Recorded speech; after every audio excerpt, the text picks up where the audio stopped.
Mark, did you hear how Donald Trump opened his news conference today? The biggest day in civilization, he said, I think. Yeah, potentially one of the great days ever in civilization. And you know what? See, when I went to the White House and I saw you, you said, "Oh, don't come near me. I've got the man flu." And Mark, that looked like, and it sounds right now, like you've got potentially one of the worst man flus ever in civilization. One of the worst, man. That's what I keep telling Mrs. Stone. One of the worst man flus ever. I'm getting absolutely no sympathy at all, James. They don't suffer like us. Listen, be well. You've got podcasts to get through, my friend. I do. They don't suffer like us. You're absolutely right. I'm Mark Stone, just back from the White House. And I'm James Matthews, just down the road in the Sky News Bureau in Washington, D.C. Yeah, and on Trump 100 today, the president faces off with Congress as a government shutdown. Another one gets closer and closer. But first, the Israeli Prime Minister Benjamin Netanyahu has been at the White House. A peace plan has been announced. Are we finally reaching a turning point towards peace in the Middle East? Or is this just another dead end? James, they made us wait, didn't they? But eventually, an extraordinary joint press statement at the White House with both President Trump and Israeli Prime Minister Benjamin Netanyahu. It was, Mark. Yeah, as we said at the top of the podcast, Trump certainly wasn't underplaying it when he opened the White House news conference. So this is a big day, a beautiful day, potentially one of the great days ever in civilization. Things that have been going on for hundreds of years and thousands of years, we're at a minimum very, very close, and I think we're beyond very close. There you go. Potentially one of the great days ever in civilization. I think, Mark, Jesus Christ might beg to differ. You know, he's got his birth, death and resurrection. They were pretty big days, to be fair, for all of us. The invention of the wheel, who knows? List is endless. But certainly this felt like a big day. I suppose the significance we can take a view on in time. But it's a peace plan for Gaza. The question is, you know, how close to peace will this take us without Palestinian involvement at this stage or Hamas approval? There was no Hamas at this White House news conference with Trump and Netanyahu. 2 out of 3 ain't bad, but it ain't peace. The Israeli Prime Minister, he said he supported this Trump 20-point plan, albeit including Israeli war aims in the same sentence. I support your plan to end the war in Gaza, which achieves our war aims. It will bring back to Israel all our hostages, dismantle Hamas's military capabilities, end its political rule, and ensure that Gaza never again poses a threat to Israel. Now, Hamas negotiators, they've said they will review this plan in good faith. The Hamas leader, Mahmoud Mardawi, he said, "We won't accept any proposal that doesn't include self-determination for the Palestinian people and protect them from massacres." Hamas did come up in the Trump-Netanyahu news conference in the form of an ultimatum. If Hamas rejects the deal, which is always possible, they're the only one left. Everyone else has accepted it. But I have a feeling that we're going to have a positive answer. But if not, as you know, Bibi, you'd have our full backing to do what you would have to do. Mark, we'll explain what's in this 20-point peace plan, but you were at the White House. What did you make of this news conference?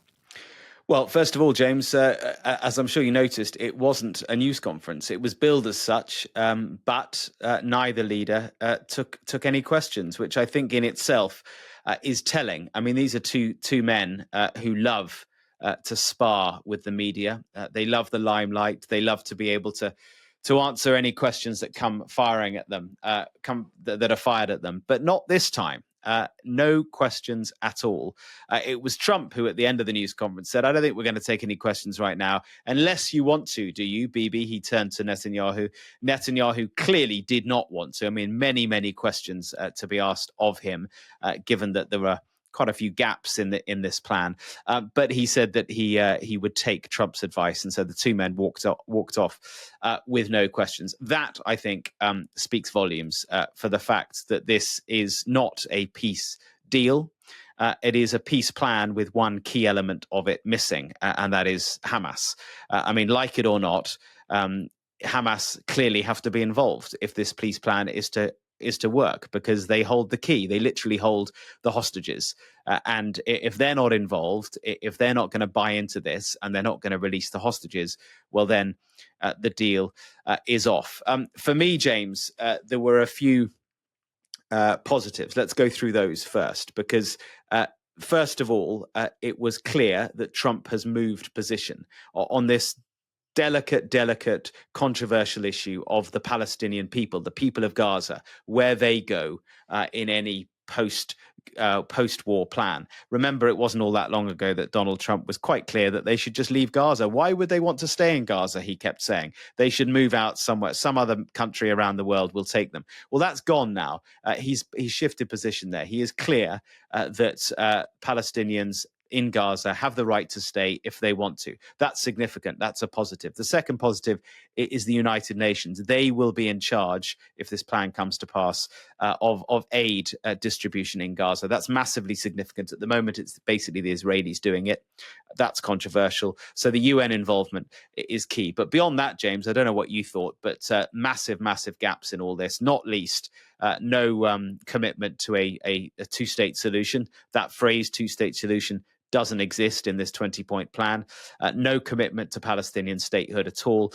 No commitment to Palestinians running Gaza in the short term, at least. And of course, as I say, Hamas not part of this plan at all at the moment. Yeah, therein lies the list of questions that would have been asked by you and others, Mark, at that news conference, which probably explains why neither man wanted to take any. I can only remember an occasion when Donald Trump has declined questions at a news conference in Alaska, at the news conference with Vladimir Putin. You know, awkward territory again for him, awkward questions to be asked. And, you know, clearly a president who's quite happy with the headline peace plan. But when it comes to the detail, there are difficulties. There is nuance to be explored, to be interrogated. And you can bet the Palestinians and Hamas will be all over it as we speak. Just running through a couple of the other aspects of this 20-point plan, Mark. There is the proposed ceasefire, hostage release. Remember, there are 20 Israeli hostages alive. More than 20 are dead. Gaza, it says that Gaza would be de-radicalized and become a terror-free zone. As it said, full aid, you mentioned that, would be sent in immediately under the auspices of the United Nations. It was interesting today, a bit of a sideshow actually, Mark, away from this 20-point plan and the news conference. This, remember, was Netanyahu's fourth trip to the White House this year. It was all smiles, you know, as ever when he arrived at the West Wing, bearing in mind this is a pair who have had their moments, have rubbed each other up the wrong way in the past. In fact, when they got down to business, they didn't attend to the business of the day. They addressed the business of another day earlier this month, when you'll remember Israel bombed Hamas leaders in Qatar. Now, today, and we were issued the pictures of this, Netanyahu was sat down next to Trump and he was put onto a telephone call to the Qatari Prime Minister, to whom he duly expressed regret for violating Qatari soil. I think it's safe to assume that Netanyahu was being given the naughty step treatment by Trump. He embarrassed Trump when the missiles hit Qatari soil.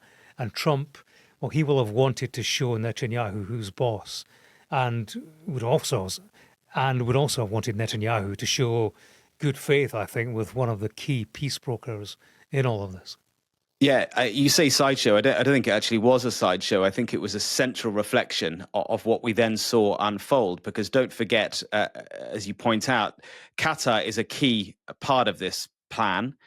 Because the Qataris have a direct line to Hamas. If Hamas is to get on board, then the Qataris are the ones to tell them to get on board. And so therefore, getting an apology out of Netanyahu was important. I suppose we'll see in time whether or not that apology meant anything, or whether this was simply Netanyahu doing what he was told in the very place where Trump is all-powerful. Whether or not that acquiescence plays out in due course, we'll see.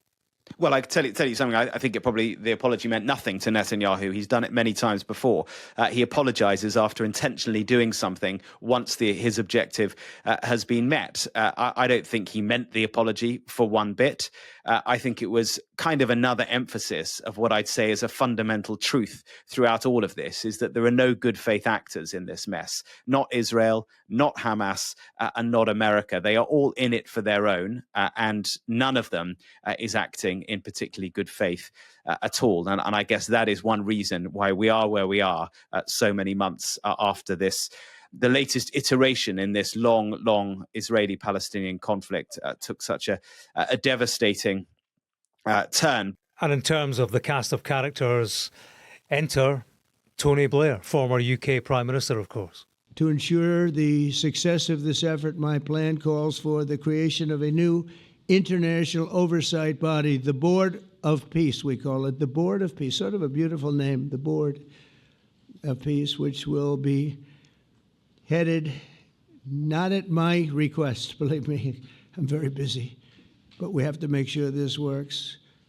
The leaders of the Arab world and Israel and everybody involved asked me to do this, so it would be headed by a gentleman known as President Donald J. Trump of the United States. That's what I want, is some extra work to do, but it's so important that I'm willing to do it, and we'll do it right, and we're going to put leaders from other countries on, and leaders that are very distinguished leaders, and we'll have a board, and one of the people that wants to be on the board is the UK former Prime Minister, Tony Blair. Good man, very good man.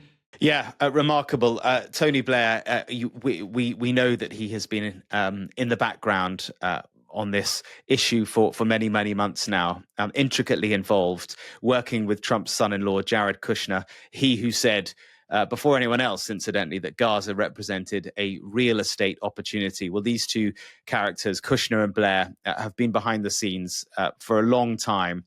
And it has been rumored that Tony Blair could play a central role. As recently as this past week, I was being told as recently as last week that reports that Blair was going to be essentially the governor of Gaza were wide of the mark. I remember saying a week ago that it was probably only not true until it is. Well, now it is true. Chaired, this board of peace, as you say, chaired by Donald Trump and managed by Tony Blair. Pretty breathtaking. Yeah, this committee, we're told, will be made up of qualified Palestinians and international experts. The body, it will set the framework and handle the funding of the redevelopment of Gaza until such time as the Palestinian Authority has completed its reform programme. That might not be straightforward.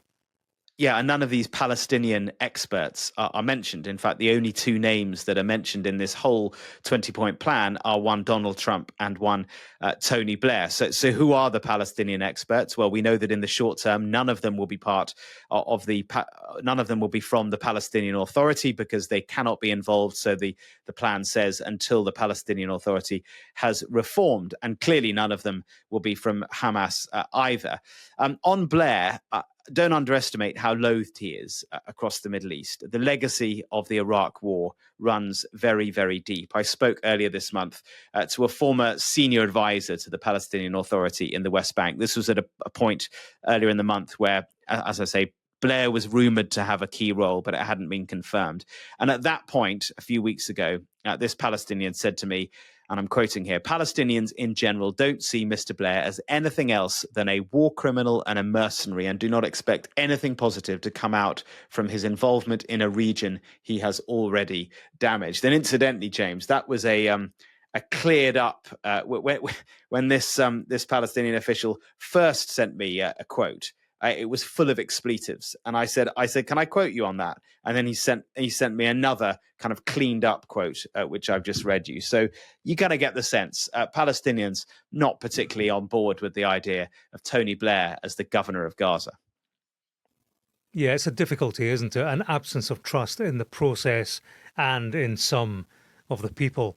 Tony Blair has actually put out a statement. He says that Trump has put on a bold and intelligent plan that can end the war and bring immediate relief to Gaza, the chance of a brighter and better future for its people, whilst ensuring Israel's absolute and enduring security and the release of all hostages.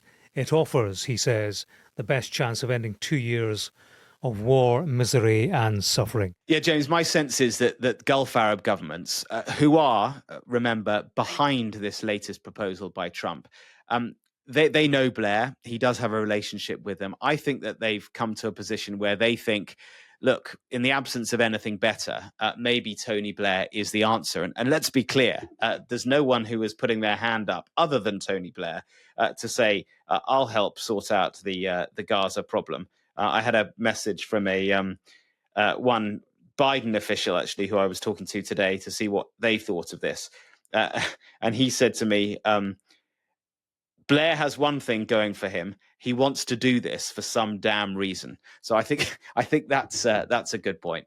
At least Blair's put his hand up. No one else has. The Americans, are welded to Tony Blair. Big pal through the years, big supporter of American interests, and you can see the attraction in Tony Blair for Donald Trump, a man who he will see as a heavy hitter, as a heavyweight politician with a very credible record, who can enhance his own political standing, perhaps. But you can also see why Donald Trump and America at large, particularly given the history in the Middle East, would have a blind spot to local sensitivities in Gaza, in places like Iraq, in the Middle East in general. You can see why, sharp decision-making in this regard would fall through the cracks. James, I can't imagine anyone in the Middle East thinking that Tony Blair has a credible record on anything in that part of the world. I think the legacy of Iraq runs so deep that you'd be hard pushed to find anyone on the street of the Middle East, at least.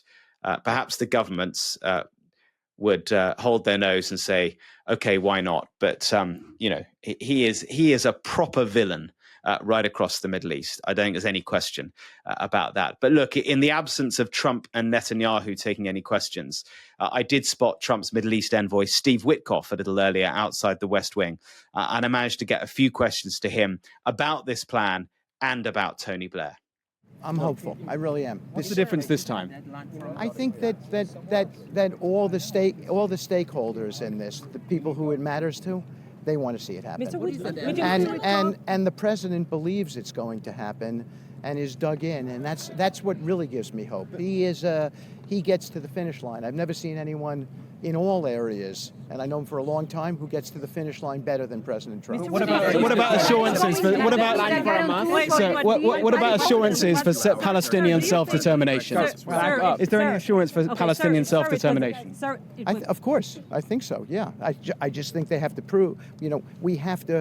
We have to set up success for them. We have to make sure this is a complicated deal to hand off from one government to another. So and Tony Blair in charge, is that with his Iraq War legacy? I think if Tony's involved, he's going to do a great job. But I'm going to Benjamin Netanyahu, Mark, the big sticking point for him, I think, won't just be the pressure internationally, but also domestically. The plan, it totally cuts out Hamas from Gaza's future. But most of his key ministers, to his right, they want Hamas obliterated, not just cut out of the plans. They want the people and their ideology eliminated. So anything that resembles a compromise, they will see as a sellout. Indeed, Israel's finance minister, he's been bumping his gums about the call to Qatar, actually saying it's tantamount to Neville Chamberlain's appeasement of Hitler before the Second World War. So, Netanyahu's coalition, it's razor thin. To lose even a couple of ministers would be near fatal for his government. Look, yeah, for me, I think this plan has suicide written all through it. It's suicide for Netanyahu if he really signs up to all 20 points, including letting Hamas members off the hook. Politically, he will never survive such a position domestically. And it is suicide for Hamas if they release all the hostages now in one go and lay down their arms with no clear prospect of a Palestinian state. Why would they do that? I mean, that's literally, completely giving up on everything that they claim that they have been fighting for. So as I say, suicide kind of written, threaded through this whole 20-point plan.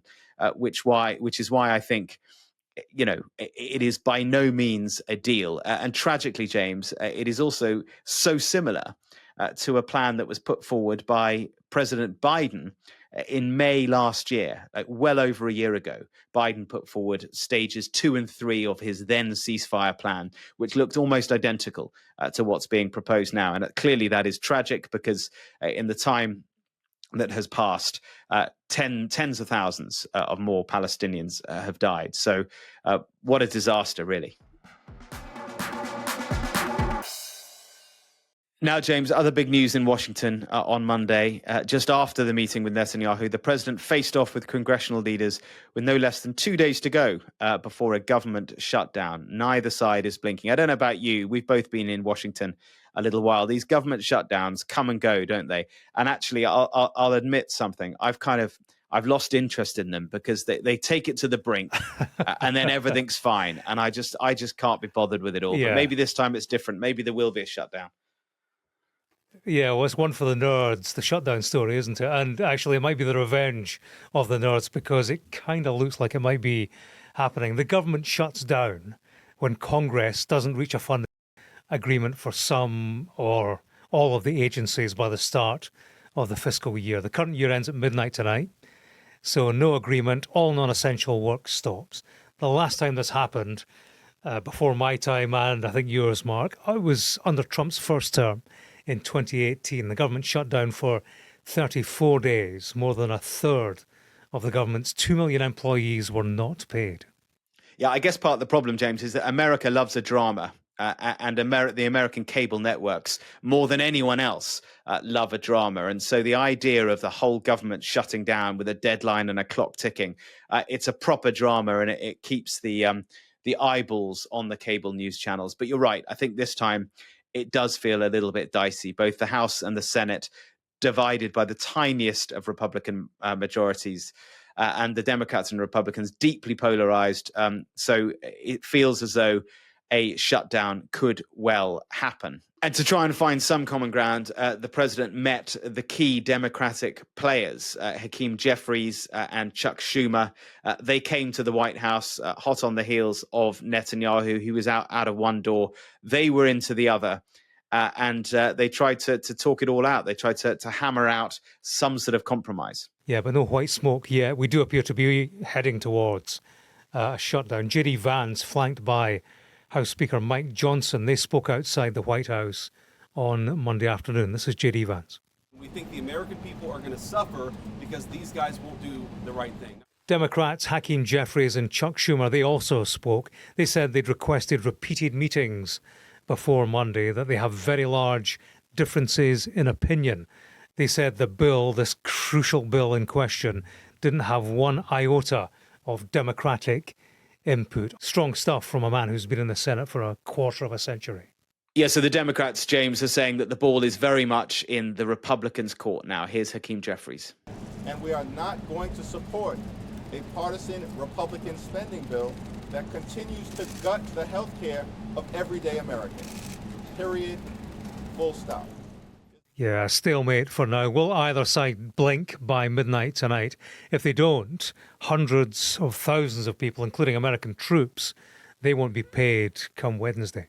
On Tuesday, Mark, are you aware of the Pete Hegseth get-together? Yeah, I saw this. It was billed as, well, no one knew quite what it was, but now we do know that why all the top generals, admirals and airmen are making their way to Quantico, Virginia.